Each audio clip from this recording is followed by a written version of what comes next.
Have our model here. My name is Ezekiel Jimenez. So the one who modeled me is John J. Basil. So Ezekiel, yeah. So your name is a biblical character, no? Yeah. So how did you enter the world of modeling? Actually, it's always been my dream to get to modeling. So yeah, and I actually did try and see how it goes, and then yeah, here I am right now. So do you have any plans pasukin ng showbiz? I was hoping if I grab the opportunity, then I would take it. So anything else you do bukod sa pagmomodel? Sorry? May iba ka pang ginagawa bukod sa pagmomodel? Do you study? Yeah, I'm currently still studying. Basically, modeling is kind of side hustle for me. So, yeah. And so, do you have any showbiz crushes? I would say Liza Soberano. Yeah. What do you like about Liza Soberano? I don't know. Her facial features is just very well formed, and she looks very stunning and beautiful. Are you open to entering Philippine showbiz? Yes, I am.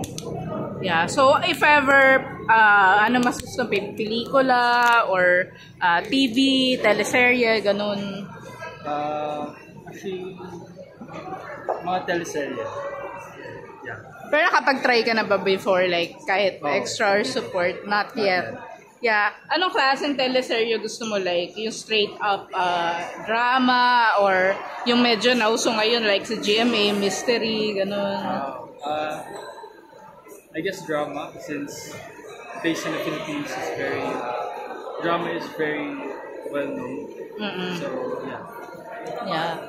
So let's talk about Love Teams. Of course, you said your crush is Liza Soberano, but if ever, di ba, matatap ka maging leading man or kahit support na may ka-love team, sino yung naiisip mo bukod kay Liza? I don't know actually.